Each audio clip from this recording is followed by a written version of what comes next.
Yo, what's up, guys? Figured we could do a little late night live stream, try to find some value. We have locked in some good picks. We need Jonkel Jones. This is from last night's live stream. And you can see, honestly, doing pretty well. We hit three $500 flex plays. Got a little degenerate last night. We need Jonkel Jones to stay under 13 points. So if you were on the live stream last night, that's a big play. So what we'll do is we'll start to look for some plays on PrizePicks, Underdog, see if there's any value out there. You know, I say this in every video, but it really is the key to sports betting. You want to have as many sports books as possible, right? I don't know where you're located, what books are legal in your state. There's 207 sports books out there. I'm currently in California. I don't have access to Caesars, but if I did have access to Caesars, I would literally hammer Yifan Wang at plus 130. DraftKings has her at minus 150, or him, I'm not sure. And Pinnacle, which is known to be the sharpest sports book out there, one of the smartest bookmakers out there, they have this at minus 144, right? You can follow the line movements. Again, this isn't about having knowledge of tennis. This is about just data, being rational. Caesars has her at plus 130. The other two sports books, including Pinnacle, have her at minus 144. That's a no-brainer play from the OddsJam positive EV tool. But anyways, we'll head over. I don't have access to Caesars. It's a little depressing to look at, you know, see what they have out there. But we'll head over here, and you can see I've already bet on Kios, so a lot of people are like shocked. It's like, how can you make money sports betting? How is this possible?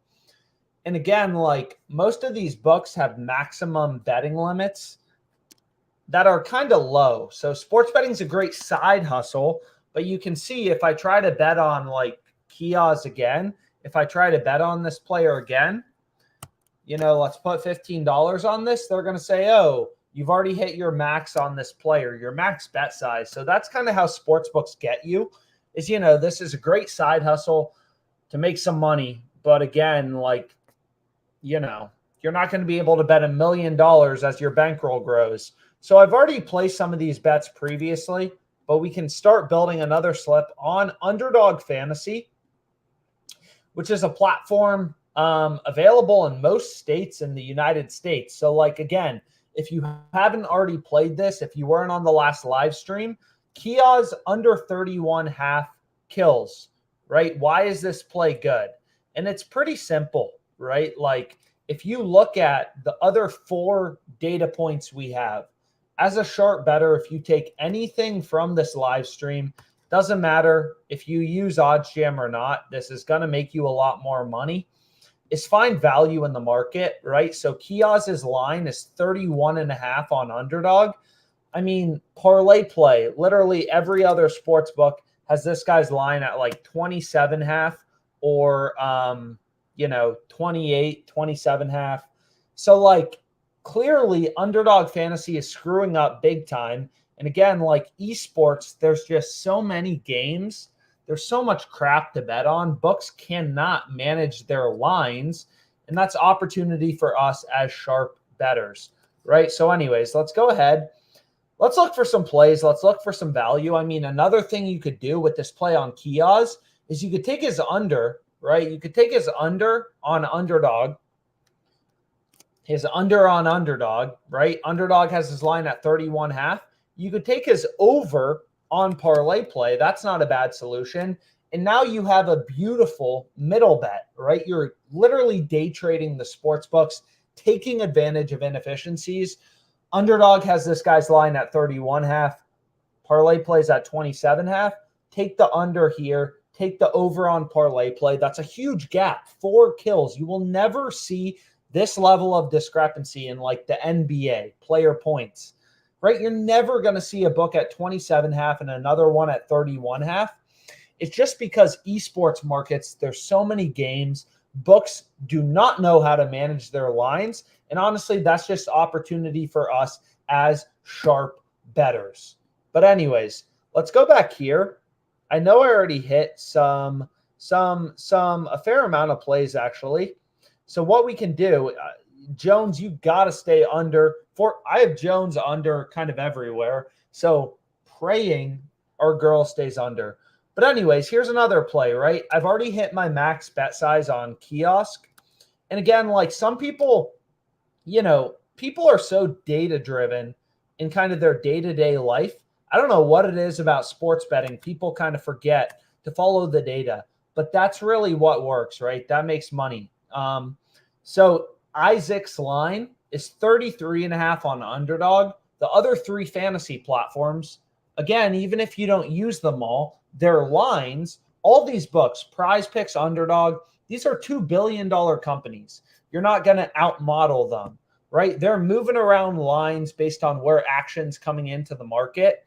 You're not just going to like outmodel Underdog Fantasy, $1 billion company that has thousands of people at their company and has invested millions of dollars in their ability to price lines, right? The way you're going to beat them is by finding inefficiencies in the market, like Isaac under 33.5, when other books have his line at 30.5 or 31.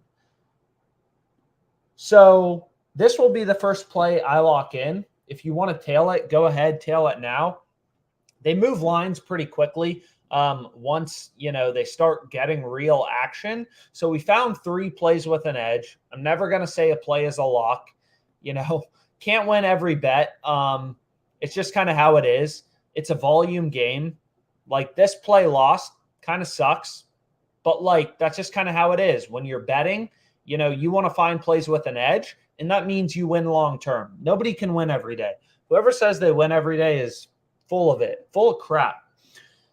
So we'll lock this in. And again, if you want to try OddsJam for a month for free, there's a promo code below, free month of OddsJam. Check it out. Promise you're going to make more money if you're finding value in the market. It's just rational, being a data-driven sports bettor. So boom, we got our first pick. But again, can only bet $100. That's my max bet size on esports. So you can make money betting on esports. Again, it's just like a volume game. Right? And you could also middle bet this, right? AZ's line is 41 on Underdog. ParlayPlay is a ton lower at 37.5. Take the over 37.5, under 41. You have a beautiful middle bet where if he has, 38 to 41 kills, you're going to win both bets. So that's not a bad thing to have. So did I already bet on this player a core? We can take a look. And we can load this up. I already bet on this player a core, so I'm not going to be able to bet this. But typically what I do is I just kind of did I already bet on Brut Monster? Is I typically just kind of go through. When you're using the fantasy optimizer, again, this tool is not doing anything complicated. All it's doing is pointing out line discrepancies between PrizePicks, Underdog. It's pointing out value in the market, right? And that's all. No one can argue with the fact that getting under 31.5 versus under 28 on average across the market is a crazy value play. And finding value is how you're going to win long-term, right? It's pretty simple. You don't have to take all these bets. A lot of people are like, oh, I know sports so well. If you believe that, that's fine. But I promise you, finding value is how you're going to win long-term. Everyone thinks they have sports knowledge. And then they apply that to their bets on PrizePicks, Underdog, and then they get confused how they lose because they watch sports, right? The way you beat the sports books is not by watching sports. It's by understanding data, understanding value, how to get an edge. I don't know. Should we go to PrizePicks next? Should we go to JockMKT? I'm not really sure. But I think, or should we go to SportsBattle? Again, more books you have, the better. Right? So here's another middle opportunity. Savannah sounds like a pretty girl. Her line's 20 on SportsBattle, 18 on Underdog. Just pointing out discrepancies. Doesn't look like there's a ton of plays, though. Not enough plays to make a profitable SportsBattle entry. So I explain this all the time. Sometimes there's a ton of value on Underdog Fantasy. Underdog has been one of my most profitable books this year. But not always. Sometimes there's more plays on ParlayPlay, PrizePicks, etc. So the more books, you kind of have, the better. So let's go to ParlayPlay. I like ParlayPlay. It's kind of a newer platform than Underdog Fantasy, but still there's a lot of good plays. So you look here, now the value, whip out your Corona for this one. I love ParlayPlay, is on Lotto. This guy's line is 35.5 on ParlayPlay. The other data points are pricing him from 38 to, or 37 to 38.5. So again, the difference between the fantasy optimizer and the positive EV tool is pretty simple, right? The fantasy optimizer is mainly pointing out line discrepancies on these DFS sites, whereas the fantasy optimizer is pointing out massive discrepancies in where books are setting their odds, right? Like here, I mean, this is clear as day, right? If you don't understand why this bet is ridiculously profitable, I mean, Caesars literally had like an error. Like this play is so ridiculously good. It's just pointing out value in the odds. You can see there's a value, there's really good value here on Bovada, right? So like, long story short, I mean, you get the point. Like, it's just pointing out value in the odds, whereas the fantasy site is pointing out value, you know, the fantasy optimizer on the fantasy websites. So what we can do is some of these may be middle bets. Honestly, I'm not even really sure. Did we already take this player AZ on Underdog? We'll have to take a look. I really need this girl, Jonquel Jones. So we did. We took her under 41, but this is kind of like a little bit of a hedge. We found this line discrepancy. It's kind of like buying a stock at $15 and selling it at 17. You win both ways. It's a little confusing to people sometimes at first, like, why are you taking the over and the under? And it's like, well, they're different prices, right? So if you look at the price of Facebook stock in the market, I used to be a trader, so I love finance analogies. Is Facebook currently, according to the market, you have millions of people every day who wake up and say, is the price too high or low? That's their full-time job. Hedge funds, investors, BS like that. If you told me, hey, you want to buy Facebook at $200, I'd say yes. Do you want to sell Facebook at $400? I'd say yes. It depends on the price, right? So whether you take over or under should obviously depend on the line that you're getting. So I like these plays where there's numerous sports books all aligned, right? So here on Lotto, every sports book is aligned. His line should be higher. PrizePicks, Underdog, SportsBattle, all of those are data points telling us, hey, the line should be higher, right? So what we can do is we can take Kiaz over 27.5. Again, this is kind of going to be a little bit of a middle bet for me. So we got a lot of overs on ParlayPlay, but hey, if that's where the value is, I don't really care, right? So Kiaz, I'm on him actually under 32, over 27.5. So looks like that seems pretty good. You can see Underdog already bumped his line down to 31.5. Then it's recommending Isaac over 30.5, Jordan Crawford under 27.5. Not as many plays on ParlayPlay as I thought, but regardless, we can still hopefully build out a slip. So we have Bro over 36.5. And again, it really matters. Like on Underdog Fantasy, you'll see me play a lot of 3-pick entries, but on Underdog, the 3-pick entries, we're betting 100 to win 600. It's a 6x payout. On ParlayPlay, it's a worse payout, 5x. So it really matters, and we have YouTube videos about this, like how many plays is optimal, right? How many should we be going with? Because it really matters long-term, just like in terms of your profit margin. We finally have an under on ParlayPlay. So I got 3 overs, 1 under. I need 1 more pick. On ParlayPlay, you want to go with 5 or 6 pick insured entries. My refer a friend code for all these sports books, if you decide to sign up, is below. So take advantage of that. You know, again, the more books you have, the better. All these books run different promos, different offers, even for signing up. Like Hot Streak is a platform I recently got. I didn't even know it existed 3 months ago. They had a new user deposit bonus. You can see right here, you know, like all these books have deposit 100, get 100 for free. So I signed up, took advantage of it, and there's actually a lot of value on this platform. I have been absolutely crushing it. $500 to $3,000 all on live stream or given out on Twitter. You can see here I've cashed 200 to 728. All my plays are for $200. Again, on Hot Streak, that's their max bet size. 200 to 1,000. Been absolutely crushing this platform since signing up. There's a lot of good plays on Hot Streak. So if you're not on it, you're missing out. Doesn't get much clearer than that. So we need one more play. So why don't we go to Jordan Crawford, big three, kind of annoying, big three, only on Sunday. But regardless, we got some good plays. So let's go ahead. Let's lock this in. And what I can do is I want to place an insured entry and I want to lock it in. And there we go. We got a 5-pick entry. Pretty excited about it. Again, I know ParlayPlay, it's not as profitable or it's not as popular as PrizePicks, Underdog. But again, more books you have, the better.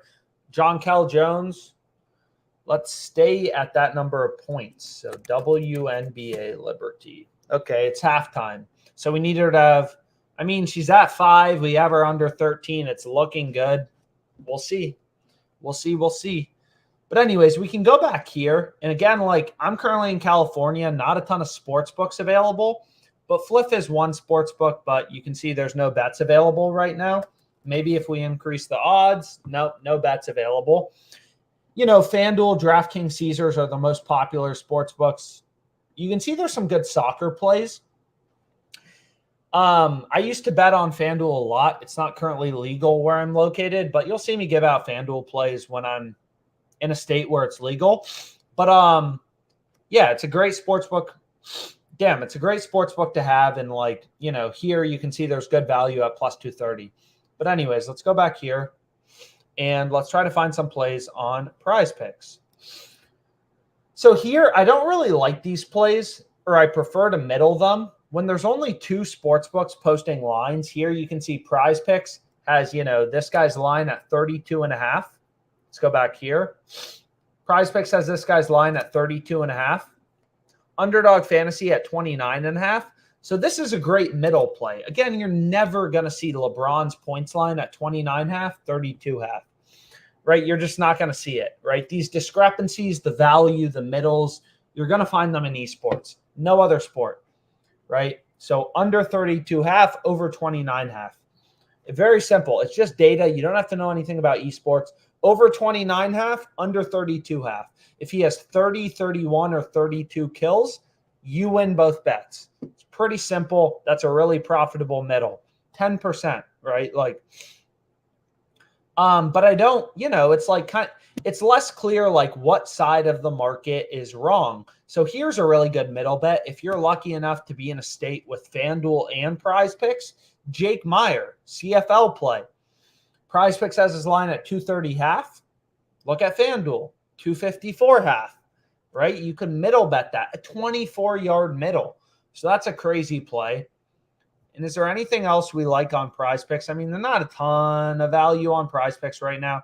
Go back here to ParlayPlay, but we just locked in a play. Wasn't a ton. Jock Market. I kind of bounce around from platform to platform. You can see there's some good soccer bets on FanDuel. FanDuel giving us plus 176 here. Most other books have this around plus 145. Again, just pointing out value on the market. I promise you, if you stop betting with your gut, 99% of people bet with their gut. And guess what? They all lose long term. So I promise you, try following the data. You'll probably make some more money. You don't even need a software to do that. You can literally pull up these books, look for value side by side manually. And that's how you're going to go from being a losing sports bettor to a winning sports bettor.